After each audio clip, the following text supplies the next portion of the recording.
2025년 1월 7일 기억하실 겁니다. 1차 체포영장이 집행될 때. 기억하시죠? 1월 3일. 1월 3일이요? 예, 집행될 때. 당시 처장님께서 영장 집행 수사기관과 직접 부딪히면 공무집행 방해되니 일절 부딪히지 마라 라는 지시를 내린 적이 있습니까?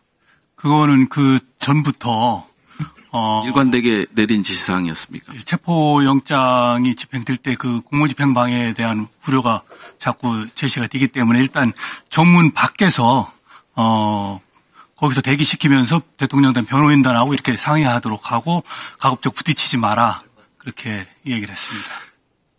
박종준 증인께는 좀 죄송한 말씀인데 김성훈 차장이 박종준 처장보다 위에 있었던 건 아닙니까? 상하가 바뀐 것 같은 느낌이 들어요. 그렇게 지시를 했는데도 불구하고 김성훈 차장은 무조건 막아. 그리고 윤석열과 시그널 문자가 공개됐어요. 공개돼 갖고 국군 통수권자 안전만 생각된다. 일관된 임무 하나만 생각한다라고 대통령은 이렇게 얘기를 하고 그다음에 저희 경호처가 철동같이 막아내겠습니다. 이런 것들이 몸바쳐 막아내겠다라는 거예요.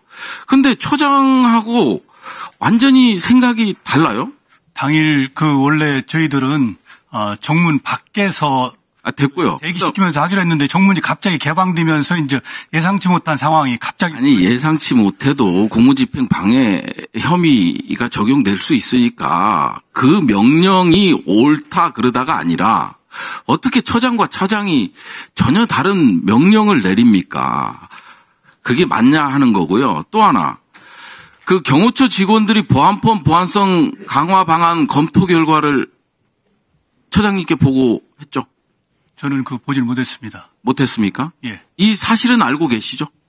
그 내용에 대해서 그 어간에 대해서 그 어간 그때 그 주변에서는 그 내용을 제가 파악을 못했습니다. 형법 제155조 증거인멸 소지가 있어서 명령을 불이행한다는 내용입니다. 그 문제는 이미 그 비상계엄 후에 국수본에서 저희 경호처에 증거 보존을 철저히 해달라는 그런 공문이 왔고 거기에 따라서 제가 그 공문에 충실하게 증거 보존을 잘 하라고 제가 이미 지시를 한 바가 있습니다.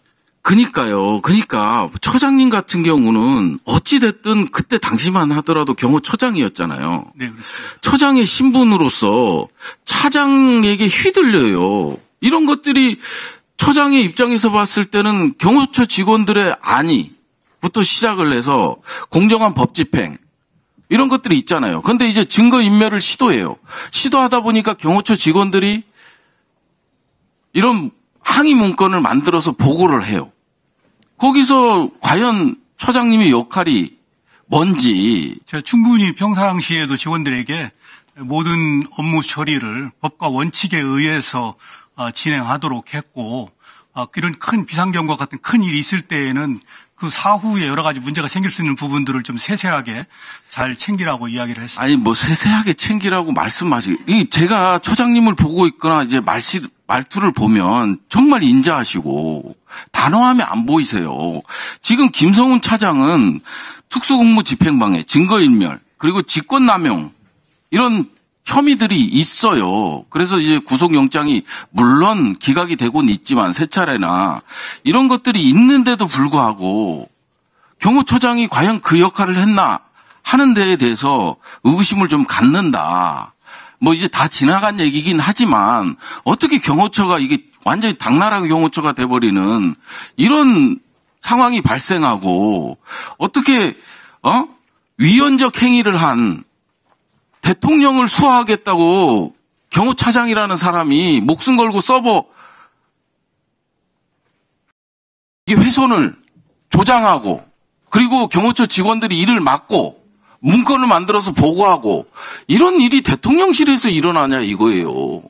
죄송하지만 저도 나름대로 어쨌든 경호처장으로서의 역할을 했고 또 그에 따라서 지금 수사를 받고 있습니다. 알겠습니다. 감사합니다. 들어가 주시고요.